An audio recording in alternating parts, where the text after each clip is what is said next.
ಈ ಜಲಾಶಯ ಪೂರ್ಣವಾಗಿ ತುಂಬಿದೆ. ನಾನು ಕಳೆದ ವರ್ಷನೂ ಕೂಡ ಇಲ್ಲಿ ಬಂದಿದ್ದೆ. ನಾನು ಡಿ.ಕೆ. ಶಿವಕುಮಾರ್ ಅವರು, ಎಂ.ಬಿ. ಪಾಟೀಲ್ ಅವರು, ಶಿವಾನಂದ ಅವರು, ತಿಮ್ಮಾಪುರ ಅವರು ಮತ್ತು ಎಲ್ಲ ಶಾಸಕರು ನಾವೆಲ್ಲರೂ ಕೂಡ ಬಂದು ಭಾಗಿಯಾಗಿಸಿದ್ದೆವು. ಈ ವರ್ಷನೂ ಕೂಡ ಭಾಗಿಯಾಗಿಸಿದ್ದೀವಿ. 100% ನೀರು ಈ ಜಲಾಶಯದಲ್ಲಿ. ಇದಕ್ಕೆ ಕಾರಣ ರಾಜ್ಯದಲ್ಲಿ ಮತ್ತು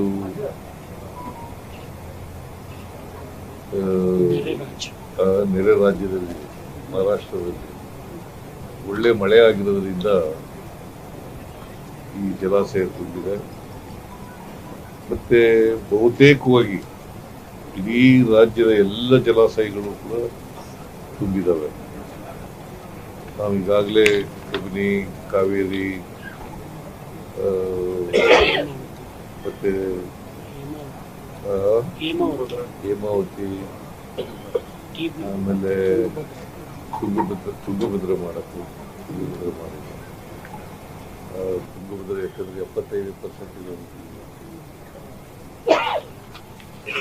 ಇವೆಲ್ಲ ಜಲಾಶಯಗಳಿಗೆ ಭರ್ತಿಯಾಗಿರೋದ್ರಿಂದ ಇಡೀ ರಾಜ್ಯದ ಜನ, ರೈತರು ಖುಷಿಯಾಗಿದ್ದಾರೆ.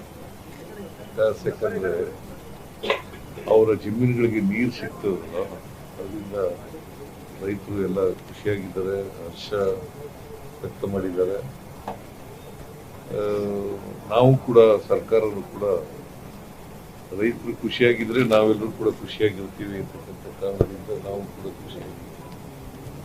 ನಮ್ಮ MLAಗಳು ಕೂಡ ಎಲ್ಲ ಖುಷಿಯಾಗಿದ್ದಾರೆ. ಸೊ ಈ ಅಪ್ಪರ್ ಕೃಷ್ಣ ಪ್ರಾಜೆಕ್ಟ್ ಇದೆಯಲ್ಲ, ಈಗಾಗಲೇ ಡಿ.ಕೆ. ಶಿವಕುಮಾರ್ ಅವರು in charge of the water resources also ಅವರು ಎಲ್ಲ ವಿಚಾರಗಳನ್ನು ಹೇಳಿದ್ದಾರೆ. ನಾನು ಮತ್ತೆ ಅದನ್ನೆಲ್ಲ ಪುನರಾವರ್ತನೆ ಮಾಡಕ್ ಹೋಗೋದಿಲ್ಲ. ಇಷ್ಟು ಮಾತ್ರ ಹೇಳ್ತೇನೆ, ನಮ್ಮ ರೈತರು ನಾವೊಂದ್ಸಾರಿ ಮೀಟಿಂಗ್ ಮಾಡಿದ್ದೆ, ರೈತರ ಹೋರಾಟಗಾರರ ಜೊತೆ ಎಲ್ಲ ಮೀಟಿಂಗ್ ಮಾಡಿದ್ದೆ. MLAಗಳು ಕೂಡ ಇದ್ರು ಬೆಳಗಾಂನಲ್ಲಿ. ಅಲ್ಲಿ ಎಲ್ಲರೂ ಕೂಡ ಒಂದೇ ಸಾರಿ ಕನ್ಸೆಂಟ್ ನಲ್ಲಿ ನಾವು ಕೊಡಕ್ಕೆ ಒಪ್ಕೊಂಡಿದ್ದೀವಿ. ಅದರಿಂದ ಕನ್ಸೆಂಟ್ ಅವಾರ್ಡ್ ಮಾಡಿ ಅಂತ ಹೇಳಿದ್ದಾರೆ. ಸೊ ನಾವು ಕೂಡ, ಸರ್ಕಾರನು ಕೂಡ ಅದಕ್ಕೆ ಒಪ್ಕೊಂಡಿದ್ದೀವಿ. ಈಗ 2-3 ದಿನಗಳ ಹಿಂದೆ ಡಿ.ಕೆ. ಶಿವಕುಮಾರ್ ಅವರು ಒಂದು ಮೀಟಿಂಗ್ ಮಾಡಿದ್ದಾರೆ ರೈತರ ಜೊತೆ, MLAಗಳ ಜೊತೆ, ಈ ಭಾಗದ MLAಗಳು ಎಲ್ಲರ ಜೊತೆ, ಮಂತ್ರಿಗಳ ಜೊತೆ ಎಲ್ಲ ಕೆಲಸ ಮಾತನಾಡಿದ್ದಾರೆ. ಒಂದು ಹಂತಕ್ಕೆ ಬಂದಿದೆ, ಈಗ ಕನ್ಸೆಂಟ್ ಅವಾರ್ಡ್ ಮಾಡಲಿಕ್ಕೆ ಒಂದು ಹಂತಕ್ಕೆ ಬಂದಿದೆ.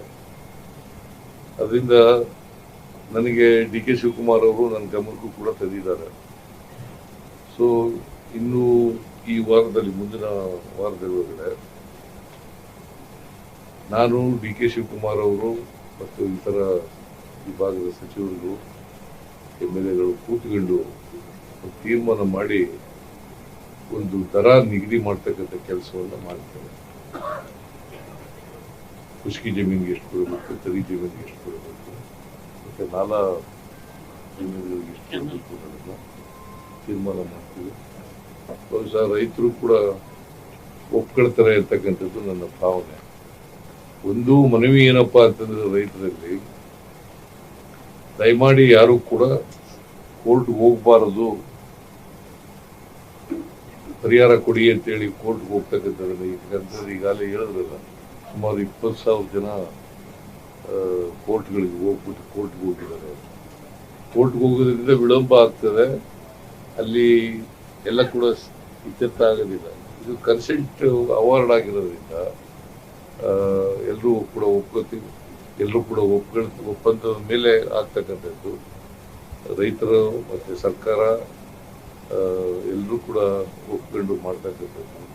ಅದರಿಂದ ಮುಂದಿನ ವಾರದೊಳಗಡೆ ಇದನ್ನ ಇತ್ಯರ್ಥ ಮಾಡ್ತಕ್ಕಂಥ ಕೆಲಸವನ್ನು ಮಾಡುತ್ತೇವೆ ಅಂತಕ್ಕಂಥದ್ದು. ಅದರಿಂದ ಏನಾಗಿದೆ, ಮೂರನೇ ಹಂತ 519 ಮೀಟರ್ 559.6, ಆಮೇಲೆ 524.25 ಇಷ್ಟು ಮೀಟರ್ ಎತ್ತರಿಸಬೇಕಾಗುತ್ತೆ. ಇದು ಎತ್ತರಿಸೋದ್ರಿಂದ ನಮಗೆ 130 TMC ನೀರನ್ನ ಅಲರ್ಟ್ ಮಾಡಿದ್ದಾರೆ. ಅದನ್ನ ನಾವು ಉಪಯೋಗ ಮಾಡ್ಕೊಳ್ಳಿಕ್ಕೆ ಅನುಕೂಲ ಆಗ್ತದೆ. ಇಲ್ಲಿವರೆಗೆ ನಾವು 173 TMC ನೀರನ್ನ ಉಪಯೋಗಿಸ್ತಕ್ಕಂಥದ್ದು, ಮತ್ತೆ 6.6 ಲಕ್ಷ ಹೆಕ್ಟೇರ್ ಪ್ರದೇಶಕ್ಕೆ ನೀರನ್ನು ಕೊಡ್ತಕ್ಕಂಥ ಕೆಲಸ ಆಗಿದೆ. ಮೂರನೇ ಹಂತ 1-2 ಆಗಿದೆ. ಮೂರನೇ ಹಂತ ಅದು ಕೂಡ ತೀರ್ಮಾನ ಆಗಿದೆ, 2ನೇ ಟ್ರಿಬ್ಯುನಲ್ ಅಲ್ಲಿ ತೀರ್ಮಾನ ಆಗಿದೆ. ಆದರೆ ಗೆಜೆಟ್ ನೋಟಿಫಿಕೇಶನ್ ಆಗಿಲ್ಲ.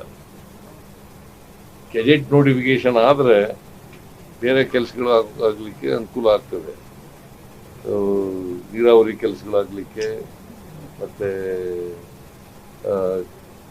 ಡ್ಯಾಮ್ ಎತ್ತರಿಸಲಿಕ್ಕೆ ಅನುಕೂಲ ಆಗ್ತದೆ. ಸೊ ಅದನ್ನ ಮಾಡ್ತಕ್ಕಂಥ ನಾನು ಕೂಡ 3 ಸಾರಿ ಭೇಟಿ ಮಾಡಿದ್ದೀನಿ. ಈ DK ಶಿವಕುಮಾರ್ 5 ಸಾರಿ ಭೇಟಿ ಮಾಡಿದ್ರೆ, ನಾನು 3 ಸಾರಿ ಭೇಟಿ ಮಾಡಿದ್ದೀನಿ. ಒಂದ್ಸರಿ ಪ್ರಧಾನಮಂತ್ರಿಗಳನ್ನು ಕೂಡ ಭೇಟಿ ಮಾಡಿ ಈ ವಿಚಾರನೆಲ್ಲ ಪ್ರಸ್ತಾಪ ಮಾಡಿದ್ದೀನಿ. ಒಟ್ಟಾರೆಯಾಗಿ ನಮಗೆ ನೀರಾವರಿ ನಮ್ಮ ಆದ್ಯತಾ ವಲಯ, ರೈತರಿಗೆ ಅನುಕೂಲ ಆಗಬೇಕು, ರೈತರ ಜಮೀನುಗಳಿಗೆ ನೀರು ಸಿಗಬೇಕು, ರೈತರ ಉತ್ಪನ್ನಗಳು ಜಾಸ್ತಿ ಆಗಬೇಕು, ರೈತರ ಬದುಕು ಹಸನಾಗಬೇಕು ಅಂತಕ್ಕಂಥದ್ದು ನಮ್ಮ ಉದ್ದೇಶ.